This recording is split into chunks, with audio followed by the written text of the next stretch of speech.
ನಾಳೆ ಸಿಎಂ ಸಿದ್ದರಾಮಯ್ಯನವರು ರಾಜೀನಾಮೆ ಕೊಡುವುದು ಬಹುತೇಕ ಕನ್ಫರ್ಮ್ ಆಗ್ತಾ ಇದೆ. ಹಾಗಾದರೆ ನಿನ್ನೆ ಸಿದ್ದರಾಮಯ್ಯ ಅವರ ಮನವೊಲಿಸಿದ ಹೇಗೆ? ಪರಿಪರಿಯಾಗಿ ಕೇಳಿಕೊಂಡ್ರು ಕೂಡ ಸಿಎಂ ಒಂದು ಕಡೆ ಹಠ ಬಿಟ್ಟಿರಲಿಲ್ವ? ನಿನ್ನೆ 4 ಜನ ಮನವೊಲಿಕೆ ಮಾಡಿದ್ರು ಕೂಡ ಸಿಎಂ ಜಗ್ಲಿಲ್ವಾ ಅದಕ್ಕೆ ಅಂತ ಕೂಡ ಪ್ರಶ್ನೆ ಇದೆ ಇಲ್ಲಿ.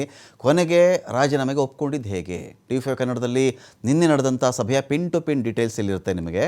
ನಿನ್ನೆ ಸಿದ್ದರಾಮಯ್ಯರ ಮನವೊಲಿಕೆಗೆ ವರಿಷ್ಠರು ಹರಸಾಹಸ ಮಾಡಿದ್ದಾರೆ. ಅಂದರೆ ಅಷ್ಟು ಈಸಿನೂ ಅಲ್ಲ. ಯಾಕಂದರೆ ಸುರ್ಜೇವಾಲಾ ಅವರು ಇವತ್ತು ಈ ರೈಟ್ಲಿ ಸೆಟ್ ಏನಂದರೆ, ನಿಮ್ಮ ಶಕ್ತಿ ಸಾಮರ್ಥ್ಯಗಳ ಅರಿವು ನಮಗಿದೆ ಅಂತ. ಸಿದ್ದರಾಮಯ್ಯನವರೇ, ನಿಮಗೆ ಜನಬೆಂಬಲ ಇಲ್ಲ ಅಂತನೋ, ಶಾಸಕರ ಬಲ ಇಲ್ಲ ಅಂತನೋ ನಾವು ನಿಮ್ಮನ್ನು ತಪ್ಪು ಅಂದಾಜು ಮಾಡ್ತಾ ಇಲ್ಲ ಇಲ್ಲಿ. ನಮಗೆ ನಿಮ್ಮ ಕೆಪಾಸಿಟಿ ಗೊತ್ತು. ನಮಗೆ ಅಕಸ್ಮಾತ್ ಒಂದು ಕರೆ ಕೊಟ್ಟರೆ ಏನಾಗಬಹುದು ಅಂತ ಅಂದಾಜು ಕೂಡ ಇದೆ. ನೀವು ಹಠ ಮಾಡಿದ್ರೆ ಏನಾಗಬಹುದು ಅಂತ ಅಂದಾಜಿದೆ. ಆ ಥರದ್ದೇನು ಬೇಡ, ಸ್ಮೂತಾಗಲಿ. ಅಧಿಕಾರ ಹಸ್ತಾಂತರ, ನಾಯಕತ್ವ ಬದಲಾವಣೆ ವಿಚಾರಗಳಿದೆಯಲ್ಲ, ಒಂಥರ ಸುಲಭವಾಗಿ ಸುಗಮವಾಗಿ ಆಗಲಿ ಇವೆಲ್ಲವೂ ಅಂತ ಒಬ್ಬರಾದ ಮೇಲೆ ಒಬ್ಬರು ಇವ್ರನ್ನ ಮನವೊಲಿಕೆ ಮಾಡಿದ್ದಾರೆ. ನಿನ್ನೆ ಮ್ಯಾರಥಾನ್ ಸಭೆಯಲ್ಲಿ ಒಪ್ಪಿಸೋದಕ್ಕೆ ಇವರನ್ನು ಒಂಥರ ಪಡಿಪಾಟಲು ಅಷ್ಟಿಷ್ಟಲ್ಲ. ಅಲ್ಲಿ ಸೇಮ್ ಒಪ್ಪಿಸೋದಕ್ಕೆ ತಂಡ ಹೊಡೆದು ಹೋಗ್ಬಿಟ್ಟಿದ್ರು ರಾಹುಲ್ ಗಾಂಧಿಯವರು, ಖರ್ಗೆ ಅವರು. ಒಂದು ಹಂತಕ್ಕೆ ಈಗ ಖರ್ಗೆ ಅವ್ರನ್ನ ಬಿಟ್ಟುಬಿಟ್ರೆ ಅದು ಸುರ್ಜೇವಾಲಾ ಆಗಲಿ, ವೇಣುಗೋಪಾಲ್ ಆಗಲಿ, ರಾಹುಲ್ ಗಾಂಧಿಯವರಾಗಲಿ ಚಿಕ್ಕವರೇ, ಎಲ್ಲರೂ ಕೂಡ ದೊಡ್ಡವರಲ್ಲ. ಖರ್ಗೆ ಅವರು ಸ್ವಲ್ಪ ಸಿದ್ದರಾಮಯ್ಯವ್ರಿಗಿಂತ ಏಜ್ ಆಗಿದೆ, ಒಂದು 4-5 ವರ್ಷಗಳಿಗೆ ದೊಡ್ಡವರು ಇರಬಹುದು. ಅವರು ಬಿಟ್ಟುಬಿಟ್ರೆ, ಆದರೆ ಅವ್ರನ್ನ ಮನವೊಲಿಸ್ತಕ್ಕಂಥ ಜವಾಬ್ದಾರಿ ಇದೆಯಲ್ಲ. ಖರ್ಗೆ ನಮ್ಮದೇ ರಾಜ್ಯದ ನಾಯಕರು, ICC ಅಧ್ಯಕ್ಷರಾಗಿದ್ದರೂ ಕೂಡ ಅಷ್ಟು ಸುಲಭ ಅಲ್ಲ. ಸಿದ್ದರಾಮಯ್ಯವ್ರು ಏನು ಅಂತ ಅವರು ಕೂಡ ಬಲ್ಲರು. ಹಾಗಾಗಿ ಇದನ್ನು ಸುರ್ಜೇವಾಲಾ ಅವರು, ವೇಣುಗೋಪಾಲ್ ಅವರು, ರಾಹುಲ್ ಗಾಂಧಿ ಅವರು ಒಪ್ಸೋಕ್ಕೆ ಬಹಳ ಕಷ್ಟಪಟ್ಟಿರ್ತಾರೆ. ಏನಾದರೂ ನಮಗಿಂತ ಏಜಲ್ಲಿ ಚಿಕ್ಕವ್ರನ್ನ ಒಪ್ಸೋದಕ್ಕೂ, ಏಜಲ್ಲಿ ನಮಗಿಂತ ದೊಡ್ಡವ್ರನ್ನ ಒಪ್ಸೋದಕ್ಕೂ ಬಹಳ ವ್ಯತ್ಯಾಸಗಳಿರ್ತವೆ. ಅದರಲ್ಲೂ ಸೀನಿಯರ್ ಮೋಸ್ಟ್ ಲೀಡರ್ ಇದ್ದಾರೆ ಅವರು, ಗಟ್ಟಿ ನಾಯಕ, ಅಹಿಂದ ಚಾಂಪಿಯನ್ ಅಂತಾನೆ ಕರೀತಾರೆ ಅವ್ರನ್ನ.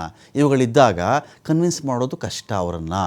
ಇಲ್ಲಿ ಸಿದ್ದರಾಮಯ್ಯನವರು ತಾನು ಮುಖ್ಯಮಂತ್ರಿ ಹುದ್ದೆಯಲ್ಲಿ ಇರಬೇಕು ಅನ್ನೋ ಆಸೆ ಯಾಕಿದೆ ಅಂತ ಹೇಳಿದ್ರೆ, ತನ್ನ ಕಡೆಯವರು ಒಂದಷ್ಟು ಜನ ಇದ್ದಾರೆ.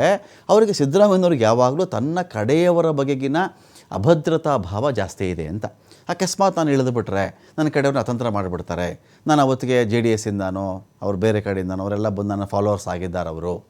ಅವ್ರು ನಾನು ತಕ್ಕ ಮಟ್ಟಿಗೆ ನಾನು ಚೆನ್ನಾಗಿ ನೋಡ್ಕೊಂಡಿದ್ದೀನಿ ಅಧಿಕಾರದಲ್ಲಿ ಇದ್ದಾಗ ನಾನು ಅಂತ ಇದೆ ಅವ್ರಿಗೆ. ನಾನು ಇಳಿದುಬಿಟ್ರೆ ಯಾರೇನು ಮಾಡ್ತಾರೋ ಅವ್ರಿಗೆ ಅಂತ ಆತಂಕ ಇದೆಯಲ್ಲ.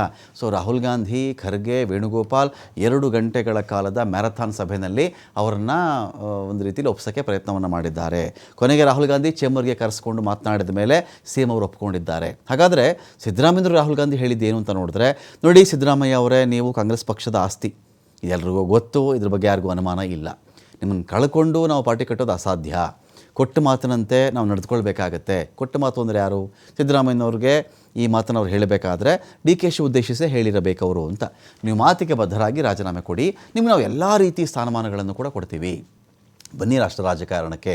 ಇನ್ನೊಂದೇನಾಗುತ್ತೆ ನಿಮಗೆ, ಈಗ ಸಿದ್ದರಾಮಯ್ಯನವ್ರನ್ನ ರಾಜೀನಾಮೆ ಕೇಳುವುದೊಂದು ಭಾಗ, ರಾಜ್ಯಸಭೆಗೆ ಬನ್ನಿ, ಡೆಲ್ಲಿಗೆ ಬನ್ನಿ ಅಂತ ಯಾಕೆ ಹೇಳ್ತಾರೆ ಅಂತ ಹೇಳಿದ್ರೆ, ಸಿದ್ದರಾಮಯ್ಯನವರು ನಾಳೆ ದಿನ ವಿಧಾನಸೌಧದಲ್ಲೇ ಇದ್ದರು ಅಂತ ಅಂದ್ಕೊಳ್ಳಿ.